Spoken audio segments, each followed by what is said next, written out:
नमस्ते। चलिए आज एक ऐसी हाई स्पीड सफर पर चलते हैं जो टेक्नोलॉजी, सच और समय की गलियों से गुजरेगा। हम देखेंगे कि कैसे कुछ अजीब, कुछ सरप्राइजिंग आइडियाज हैं जो आज हमारी दुनिया को शेप कर रहे हैं। तो बिना किसी देरी के सीधे शुरू करते हैं।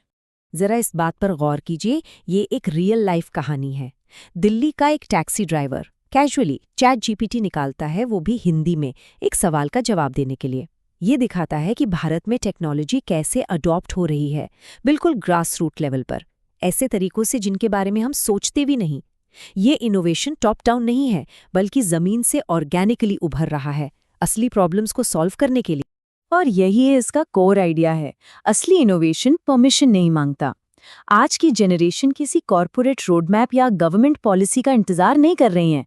उनके पास जो टूल्स हैं उनसे वो on the spot problem solve कर रहे हैं। ये एक पूरा माइंडसेट शिफ्ट है। तो चलिए अपने पहले थीम पर चलते हैं, टेक।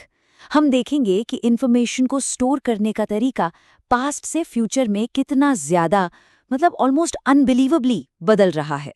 पहले के जमाने में ब्रिटिश कॉलोनियल सिस्टम ने पावर को कागज पर डॉक्यूमेंट किया, रिकॉर्डिंग्स में नहीं। इसका मतलब ये है कि भगत सिंह के ट्रायल जैसे हिस्टोरिकल मोमेंट्स की कोई ऑडियो या वीडियो रिकॉर्डिंग एग्जिस्ट ही नहीं करती। सोचिए, इतिहास की आवाजें शांत हैं, सिर्फ शब्द बचे हैं जो आज इंटरप्रिटेशन के लिए पूरी तरह ओपन हैं। अब सीधे पास्ट से फ्यूचर में एक क्वांटम लीप लेते हैं। ये है गूगल का प्रोजेक्ट सनकैचर। देखिए, एआई डेटा सेंटर्स जमीन पर बेइंतहा एनर्जी कंज्यूम करते हैं, तो गूगल का प्लान, इन्हें स्पेस में लॉन्च किया जाए, जहां ये 24/7 डायरेक्ट सूरज से पावर ले सकें। यानी डेटा अब जमीन पर नहीं, बल्कि लिटरली सितारों के बीच स्टोर होगा। माइंड ब्लोइंग है ना? चलिए अब अपने दूसरे थीम पर चलते हैं, शब्द। देखते हैं कि कैसे कुछ शब्द और उनका हिस्टोरिकल कॉन्टेक्स्ट आज भी हमारे सोसाइटी में गूंजते रहते हैं। हरिजन शब्द को देखते हैं। इसका मतलब है ईश्वर की संतान। 1932 में गांधी जी ने इस शब्द को अछूत जैसे अपमानजनक शब्दों के कलंक को मिटाने के लिए पॉपुलराइज किया। उनका मकसद था लैंग्वेज के जरिए डिग्निटी रिस्टोर करना। लेकिन कहानी इतनी सीधी नहीं है। ये टाइमलाइन दिखाती है कि कैसे एक सिंपल सा शब्द डेकेड्स तक कंट्रोवर्सी का सेंटर बन गया। गांधी जी की नीयत के बावजूद डॉक्टर अंबेडकर ने महसूस किया कि ये सिर्फ नाम बदलने जैसा है, इससे असली सोशल और पॉलिटिकल राइट्स पर फोकस नहीं हो रहा।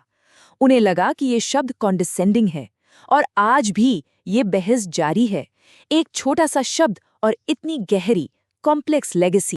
और ये कोट साफ दिखाता है कि भाषा का चुनाव हमेशा से पॉलिटिकल रहा है। गांधी ने आम आदमी की भाषा का इस्तेमाल किया, जिससे उनकी रीच बढ़ी, जबकि इंग्लिश बोलने वाले नेताओं की रीच सीमित रह गई। मतलब कौन सी भाषा बोली जाती है, ये तय करता है कि बात कौन और कितने लोग सुनेंगे। अब आते हैं अपने तीसरे थीम पर। यह हमारे मॉडर्न सोसाइटी और हमारे कनेक्ट और डिस्कनेक्ट होने के अजीब तरीकों पर एक आईना है। ये टैगलाइन तो सभी ने सुनी होगी, है ना? हर तरफ दिखती है। लेकिन इस सिंपल सी लाइन के पीछे मार्केटिंग का एक बहुत ही चालाक खेल है। तो इसे कहते हैं सरोगेट एडवर्टाइजिंग। क्योंकि गुटखा जैसे प्रोडक्ट्स को सीधे एडवर्टाइज नहीं कर सकते, तो ब्रांड्स लीगल लूप होल्स का इस्तेमाल करते हैं। वो इलायची दिखाते हैं, लेकिन उनका असली मकसद उस ब्रांड नेम के जरिए कुछ और बेचना होता है। ये एक क्लेवर पर कंट्रोवर्शियल मार्केटिंग स्ट्रैटेजी है। ये काफी शॉकिंग है। आर यू डेड नाम का एक ऐप, ये एक ऐसी सोसाइटी पर कमेंट है जहां हम डिजिटली तो कनेक्टेड हैं, लेकिन रियल लाइफ में बिल्कुल अकेले। जहां बड़े शहरों में बुजुर्ग पेरेंट्स अकेले हाई राइजेस में गुजर जाते हैं और दिनों तक किसी को खबर नहीं लगती। ये टेक्नोलॉजी का वो डार्क साइड है जो कनेक्शन के बजाय डिसकनेक्शन को हाईलाइट करता है। और अब आते हैं अपने आखिरी थोड़े फिलोसॉफिकल थीम पर, परसेप्शन। मतलब जो हम देखते हैं, क्या उस पर सच में भरोसा किया जा सकता है? ये सवाल हम सब ने कभी ना कभी जरूर सोचा होगा।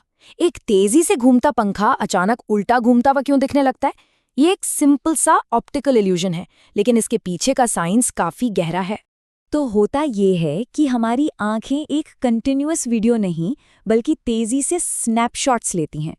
जब पंखा इतनी तेजी से घूमता है कि एक ब्लेड एक स्नैपशॉट से दूसरे के बीच लगभग पूरा चक्कर लगा लेता है, तो हमारा दिमाग एक शॉर्टकट ले लेता है। वो सबसे छोटा पॉसिबल मूवमेंट रजिस्टर करता है, जो कि पीछे की तरफ एक छोटा सा कदम जैसा लगता है। इसीलिए हमें लगता है कि पंखा उल्टा घूम रहा है। और इसी सवाल के साथ हम इस चर्चा को यहीं छोड़ते हैं। अगर एक सिंपल से पंखे को लेकर हमारी आंखें और दिमाग हमें धोखा दे सकते हैं, तो ये सच परसेप्शन और उन बड़ी बड़ी चीज़ों के बारे में क्या कहता है जिन पर हम आंख बंद करके भरोसा करते हैं? सोचने वाली बात है, नहीं?